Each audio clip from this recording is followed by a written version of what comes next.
नमस्कृत्य नरं चैव नरोत्तमं देवीं सरस्वतीं व्यासं ततो जयमुदीरयेत्। ओम नमो भगवते वासुदेवाय, ओम नमः पितामहाय, ओम नमः प्रजापतिभ्यः, ओम नमः कृष्णद्वैपायनाय, ओम नमः सर्वविघ्नविनायकेभ्यः।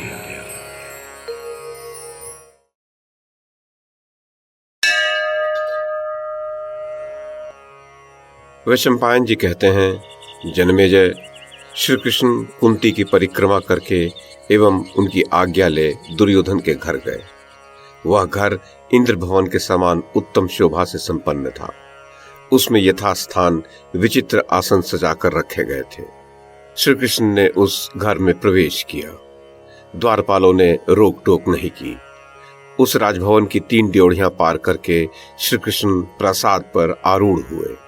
वहां उन्होंने सिंहासन पर बैठे हुए धृतराष्ट्र पुत्र महाबाहु दुर्योधन को देखा, जो सहस्रों राजाओं तथा कौरवों से घिरा हुआ था। दुर्योधन के पास ही दुशासन, कर्ण तथा सुबल पुत्र शकुनी, वे भी आसनों पर बैठे हुए थे। श्री कृष्ण ने उनको भी देखा। श्री कृष्ण के आते ही महायशस्वी दुर्योधन मधुसूदन का सम्मान करते हुए मंत्रियों सहित उठकर खड़ा हो गया। मंत्रियों सहित दुर्योधन से मिलकर केशव अवस्था के अनुसार वहां सभी राजाओं से यथा योग्य मिले। उस राजसभा में सुंदर रत्नों से विभूषित एक सुवर्णमय पर्यंक रखा हुआ था। भगवान श्री कृष्ण उसी पर विराजमान हुए। राजाओं सहित समस्त कौरव उनके पास आकर बैठ गए। कुरुराज ने जनार्दन की सेवा में गौ, मधुपर्क, जल, गृह तथा राज्य सब कुछ निवेदन कर दिया। तदनंतर उसने श्री कृष्ण को भोजन के लिए आमंत्रित किया, परंतु केशव ने उस निमंत्रण को स्वीकार नहीं किया। तब दुर्योधन ने कर्ण के परामर्श पर श्री कृष्ण से पहले तो वाणी में मृदुता, परंतु अंत में प्रकट शठता के साथ पूछा, जनार्दन, आपके लिए अन्न, जल, वस्त्र और शैया आदि जो वस्तुएं प्रस्तुत की गई, उन्हें आपने ग्रहण क्यों नहीं किया? आपने तो दोनों पक्षों को ही सहायता दी है। आप उभय पक्ष के हित साधन में तत्पर हैं। महाराज धृतराष्ट्र के आप प्रिय संबंधी भी हैं। आपको धर्म और अर्थ का संपूर्ण रूप से यथार्थ ज्ञान भी है। फिर मेरा आतिथ्य ग्रहण नहीं करने का कारण क्या है? वैशंपायन जी कहते हैं, राजन, इस प्रकार पूछे जाने पर उस समय श्री कृष्ण ने अपनी विशाल भुजा उठाकर राजा दुर्योधन को कहा, भारत, ऐसा नियम है कि दूत अपना प्रयोजन सिद्ध होने पर ही भोजन और सम्मान स्वीकार करते हैं। तुम भी मेरा उद्देश्य सिद्ध हो जाने पर ही मेरा और मेरे मंत्रियों का सत्कार करना।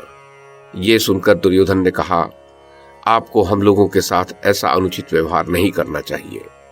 आपका उद्देश्य सफल हो या न हो, हम लोग तो आपके सम्मान का प्रयत्न कर ही रहे हैं, किंतु हमें सफलता नहीं मिल रही। हमें ऐसा कोई कारण नहीं जान पड़ता जिसके होने से आप हमारी प्रेम पूर्वक अर्पित की हुई पूजा ग्रहण नहीं कर सके। गोविंद, आपके साथ हम लोगों का न तो कोई वैर है और न झगड़ा ही है।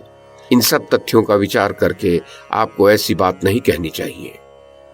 जन्मेजय, ये सुनकर जनार्दन ने दुर्योधन की ओर देखकर हंसते हुए से उत्तर दिया, राजन, मैं काम से, क्रोध से, द्वेष से, स्वार्थवश, बहाने से अथवा लोभ से भी किसी प्रकार धर्म का त्याग नहीं कर सकता।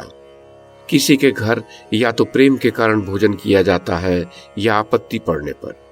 नरेश्वर, प्रेम तो तुम रखते नहीं और किसी आपत्ति में हम पड़े नहीं।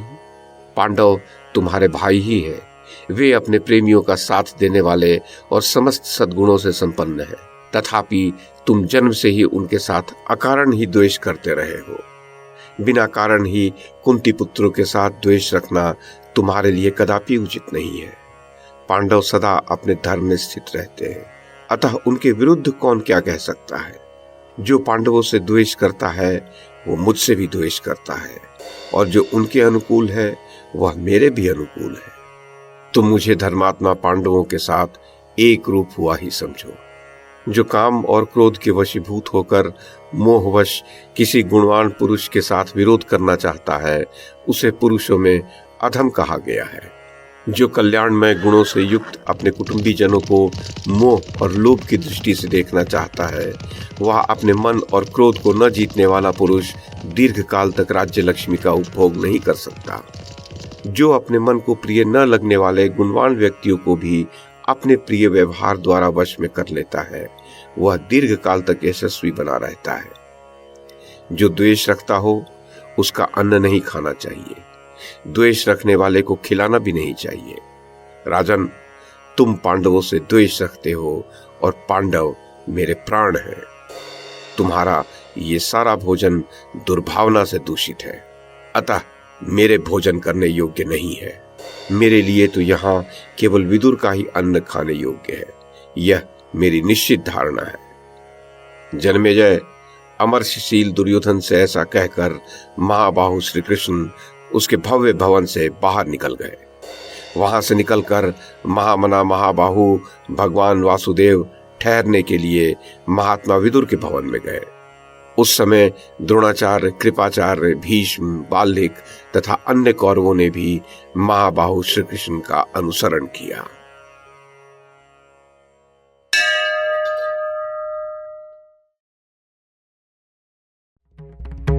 YouTube के माध्यम से महाभारत की कथा को एक श्रृंखला के रूप में प्रस्तुत करने का हमारा ये प्रयास यदि आपको सराहनीय लगा हो तो कृपया इस कड़ी को लाइक और शेयर करें, चैनल को सब्सक्राइब करें और बेल आइकन को दबाएं। साथ में अन्य लोगों को भी देखने के लिए प्रेरित करें। धन्यवाद और नमस्कार।